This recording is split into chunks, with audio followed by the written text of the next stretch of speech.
आइल्स के स्पीकिंग और writing part में आपके लिए बहुत ज़रूरी है कि आप एग्ज़ामिनर को ये शो कर सकें कि आप इंग्लिश लैंग्वेज को नेचुरली और फ्लुएंटली बोल सकते और लिख सकते हैं। इसके लिए आपको फ्रेजल वर्ब्स की इम्पोर्टेंस समझना होगी। फ्रेजल वर्ब्स इंग्लिश लैंग्वेज का एक इडियोमैटिक यूज़ है, यानी मुहावरतन कोई बात करना।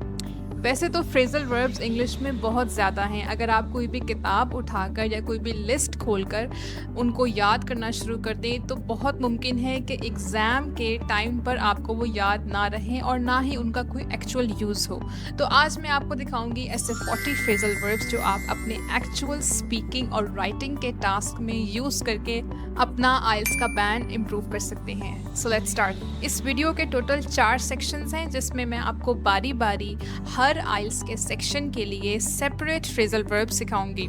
First of all, we are going to discuss the phrasal verbs you can use in your IELTS writing task 1. IELTS के writing task 1 में अमूमन आपको एक विजुअल डेटा दिया जाता है, for example graph chart, bar chart etcetera.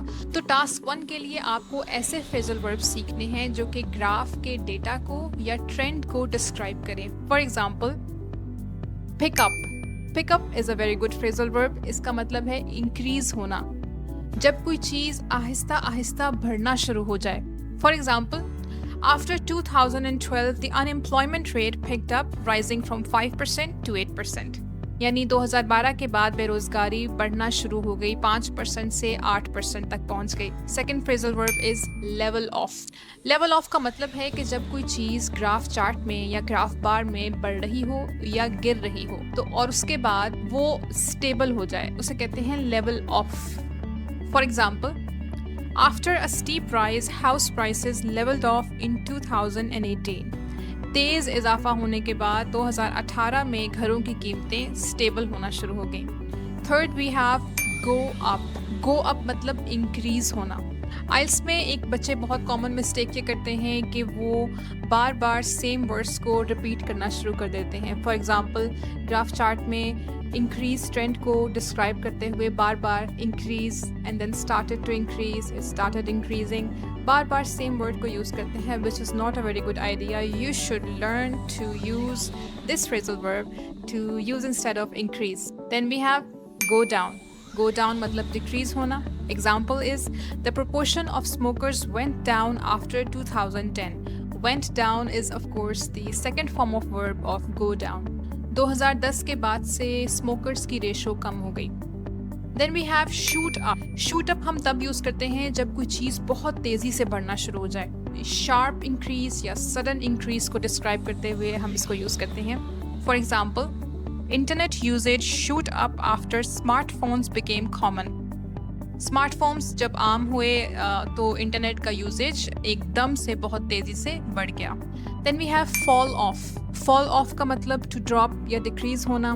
For example, अगर आपको एक ग्राफ चार्ट आए और उसके अंदर ये डेटा दिया हो तो आप उसको ऐसे लिख सकते हैं, customer satisfaction fell off in the second quarter. यानी सेकेंड क्वार्टर में कस्टमर्स की जो सेटिस्फैक्शन थी वो कम होती गई। Then we have tail off. Tail off मतलब कोई चीज़ ग्रेजुअली डिक्रीज हो जाए। ग्रेजुअली का मतलब आहिस्ता आहिस्ता, धीरे धीरे, जब कोई चीज़ कम हो पर आहिस्ता आहिस्ता, उसे कहते हैं tail off. For example, the demand for DVDs tailed off after streaming services launched. Streaming services के आने के बाद DVDs यानी जो CDs होती हैं उनकी डिमांड आहिस्ता आहिस्ता कम होती गई। Then we have taper off. Taper off का भी मतलब होता है किसी चीज़ का ग्रेजुअली आहिस्ता आहिस्ता डिक्रीज होना। For example, tourist numbers tapered of at the end of the season. यानी मौसम के आखिर में टूरिस्ट का जो तादाद थी वो भी धीरे धीरे कम होती गई। Next we have top out. Top out का मतलब है जब कोई चीज़ अपने मैक्सिमम पॉइंट पर पहुंच के रुक जाए। For example, gold prices topped out in 2011 before falling. यानी सोने की कीमतें 2011 में बहुत ऊंचे नुक्ते पर पहुंच गई और फिर उससे गिरने लगी। Lastly we have even out. Even out का मतलब बिकम स्टेबल। इवन आउट हम तब यूज़ करते हैं जब फ्लक्चुएशन के बाद चीज़ें स्टेबल होना शुरू हो जाएं। उसके लिए हम यूज़ करते हैं even out. For example, after fluctuations, the two lines evened out from 2016 onwards. यानी उतार चढ़ाव के बाद 2016 के बाद से चीज़ें स्टेबल हो गई. Now let's jump to section 2. Section 2 में हम डिस्कस करेंगे आइल्स राइटिंग टास्क 2, जिसमें हमारे पास ऐसे होता है and we will discuss what kind of phrasal verbs we can use for this part of your IELTS test. First of all we have bring about. Bring about का मतलब होता है किसी चीज़ को कॉज करना, पैदा करना, किसी चीज़ के होने की वजह बनना. So for example, technology has brought about significant changes in communication. Technology ने कम्युनिकेशन में बहुत तब्दीली पैदा कर दी है. Next we have lead to. Lead to हम तब यूज़ करते हैं जब कोई एक चीज़ किसी दूसरी चीज़ का सबब बने. For example, lack of exercise can lead to health problems. Exercise की कमी से सेहत के मसाइल पैदा हो सकते हैं. Then we have stem from. Stem from का मतलब होता है ओरिजिनेट फ्रॉम, यानी किसी चीज़ से निकलना. स्टेम फ्रॉम हम तब यूज़ करते हैं जब हमने एक्सप्लेन करना हो कि किसी चीज़ की वजह क्या चीज़ बनी. For example, most environmental problems stem from human activities. ज़्यादातर इन्वायरमेंटल प्रॉब्लम्स जो हैं वो इंसान की एक्टिविटीज़ की वजह से होती हैं. Bring about, lead to, stem from, ये ऐसे फ्रेजल वर्ब्स हैं जिन्हें हम आइल्स के कॉज एंड इफ़ेक्ट वाले ऐसे क्वेश्चन में लिख सकते हैं. इन्हें हम प्रॉब्लम सोल्यूशन ऐसे टाइप में भी लिख सकते हैं. Then we have carry out. Carry out का मतलब है परफॉर्म, कंडक्ट करना. For example, the government should carry out more research on renewable energy. हुकूमत को रीन्यूएबल एनर्जी के ऊपर ज़्यादा रिसर्च करनी चाहिए. Next we have point out. Point out मतलब to highlight, to show. Point out हम तब यूज़ करते हैं जब आप किसी चीज़ को हाईलाइट करते हैं या किसी चीज़ पे ज़्यादा जोर दे के बात करते हैं. Many experts point out that education reduces poverty. बहुत से एक्सपर्ट्स इस बात की तरफ इशारा करते हैं कि तालीम गरीबी का खात्मा करती है. Next we have put forward. Put forward meaning to suggest और टू प्रपोज. उर्दू में इसे कहते हैं तजवीज़ देना या अपनी राय पेश करना. For example, the writer put forward the idea that globalization has pros and cons. यानी राइटर ने ये सोच अपनी बताई, पेश की कि ग्लोबलाइजेशन के फ़ायदे भी हैं और नुकसानात भी हैं. Next we have result in. Result in का मतलब किसी चीज़ का सबब बनना. For example, industrial pollution results in serious health issues. जो इंडस्ट्रियल पोल्यूशन है उससे सेहत के मसाइल जो हैं वो पैदा होते हैं. Next we have give rise to. Give rise to भी हम तब यूज़ करते हैं जब कोई चीज़ किसी दूसरी चीज़ को क्रिएट करे, पैदा करे. For example, social media has given rise to new forms of communication.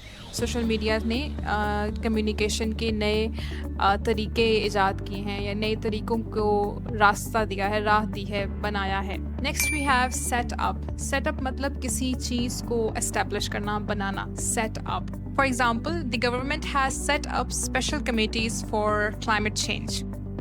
हुकूमत ने क्लाइमेट चेंज के लिए कुछ ख़ास कमेटीज़ कायम की हैं to set up. Next we have cut down on. Cut down on हम तब यूज़ करते हैं जब हम एक्सप्लेन करें किसी चीज़ की रिडक्शन को, कम करना, किसी चीज़ को कम करना, जब कंजम्पशन या यूज़ को रिड्यूस करते हैं.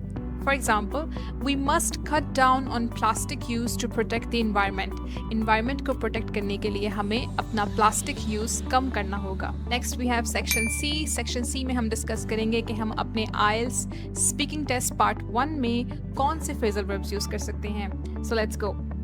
First we have grow up. For example, examiner आपसे पूछता है tell me about your home town. तो you can say I grew up in a small town with my grandparents, and then you can state the name of the town.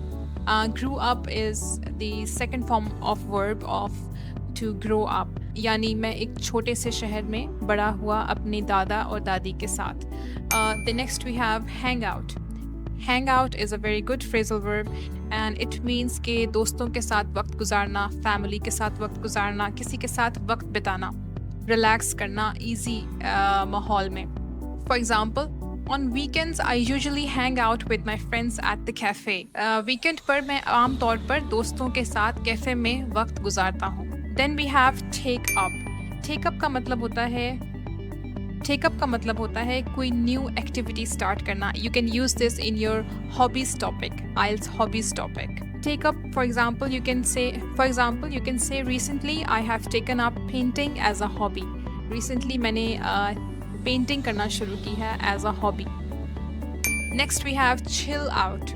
Chill out का मतलब होता है relax करना completely. You can talk about this in the topic of layer, in the topic of travel, in the topic of your routine. So इसको आप ऐसे use कर सकते हैं. After work I like to chill out by watching TV. काम के बाद मुझे टीवी देखकर आराम करना पसंद है. Next we have look after. Look after का मतलब किसी की देखभाल करना, मतलब to take care of someone.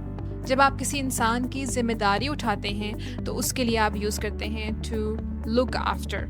For example, I often look after my younger brother when my parents are busy. जब मेरे पेरेंट्स बिजी होते हैं तो मैं अपने छोटे भाई का ख्याल रखती हूँ. Then we have wake up. Wake up means जागना. It's also a phrasal verb. It's very easy. Wake up को आप यूज़ कर सकते हैं as, for example, I usually wake up at 7 a.m. on weekends. You can use it while describing your routine. Next we have come from. Come from मतलब to originate, to belong to. यानी आप कहाँ से, आपका हसब नसब कहाँ से है, आप कहाँ से बिलोंग करते हैं. To come from. यूजुअली ये आपकी बर्थ प्लेस को डिस्क्राइब करते हुए आप यूज़ करते हैं. For example, I come from Lahore which is a very historic city. मैं लाहौर से हूँ जो कि एक बहुत तारीख़ी शहर है. Next we have get along with. Get along with का मतलब होता है कि जब आपकी किसी के साथ बहुत अच्छी बने. So for example, I really get along with my classmates, यानी मेरी अपने क्लासमेट्स के साथ बहुत अच्छी बनती है. Next we have mess around. Mess around meaning to waste time in silly activities, यानी फालतू हरकतों में अपना वक्त ज़ाया करना. इसे हम तब यूज़ करते हैं जब आप कोई प्रोडक्टिव काम करने के बजाय बस अपना वक्त ज़ाया करें. So for example, we just messed around after class instead of studying. हमने क्लास के बाद पढ़ाई के बजाय बस वक्त ज़ाया किया. Then we have eat out. Eat out मतलब कहीं बाहर रेस्टोरेंट वगैरह में खाना खाना. Example is my family eats out on Sundays. मतलब हम फैमिली संडे को बाहर खाना खाते हैं. Now let's start section D. Section D में मैंने स्पीकिंग पार्ट 2 और 3 में कॉमनली यूज़ होने वाले फ्रेजल वर्ब्स जिनको आप बहुत इजीली याद कर सकते हैं और यूज़ कर सकते हैं, उनकी एक लिस्ट बनाई है. So let's discuss. First we have deal with, मतलब किसी सिचुएशन को हैंडल करना. For example, in my job I have to deal with different kinds of customers. So आपसे क्वेश्चन पूछा जा सकता है आपकी जॉब से related, which is a very common आइल स्पीकिंग टास्क 2 क्वेश्चन. उसमें आप इसको यूज़ कर सकते हैं. I deal with different kinds of situations. Look into. Look into मतलब इन्वेस्टिगेट करना, एग्जामिन करना, किसी चीज़ की गहराई में जाके उसको देखना. So for example, the government of Pakistan should look into the causes of air pollution. Pakistani government को पोल्यूशन के असबाब का गहराई से जायज़ा लेना चाहिए. Then we have work out. Work out का मतलब कि किसी सोल्यूशन तक पहुंचना, to find a solution. For example, we need to work out a plan to reduce traffic. हमें ट्रैफिक को कम करने के लिए एक प्लान बनाना होगा. Then we have carry on. Carry on मतलब कंटिन्यू करना, जारी रखना. For example, despite difficulties she carried on with her studies. Difficulties के बावजूद उसने अपनी पढ़ाई जारी रखी. Then we have focus on. Focus on मतलब किसी चीज़ पर तवज्जो देना, उस पर ध्यान देना, गौर करना. For example, students should focus on understanding ideas and not memorizing. Students को चाहिए कि वो ideas को समझने पर गौर करें और याद मत करें. Come up with. Come up with का मतलब कि कोई idea सोचना, कोई नई बात आपके mind में आना. For example, she came up with an innovative design for the project. उसने project के बारे में उसके mind में एक नया idea आया. Next we have bring up. Bring up मतलब किसी टॉपिक को स्टार्ट करना या मेंशन करना. So for example, in the meeting he brought up the issue of the low salaries. Meeting में उसने कम सैलरीज का मसला छेड़ दिया. Then we have rely on. Rely on का मतलब डिपेंड करना. For example, Many old people rely on their children for support. बहुत से बूढ़े लोग अपने बच्चों पर सपोर्ट के लिए इन्हिसार करते हैं. Run out of. Run out of मतलब किसी चीज़ का completely ख़त्म हो जाना. For example, during the lockdown, many shops ran out of basic items. Lockdown के दौरान बहुत सी दुकानों में बेसिक चीज़ें भी ख़त्म हो गईं. Lastly, we have end up. End up का मतलब होता है जब आप किसी चीज़ के नतीजे पे पहुंच जाएं. For example, we got lost and ended up in a completely different town. हम रास्ता भूल गए और फिर हम एक बिल्कुल दूसरे शहर में पहुंच गए. ये थे जी आपके 40 phrasal verbs. अगर आपको इनकी एक PDF चाहिए तो you can click the link below and download it. Thank you. That's all for today. If you enjoyed the video, please give it a thumbs up and subscribe to my channel.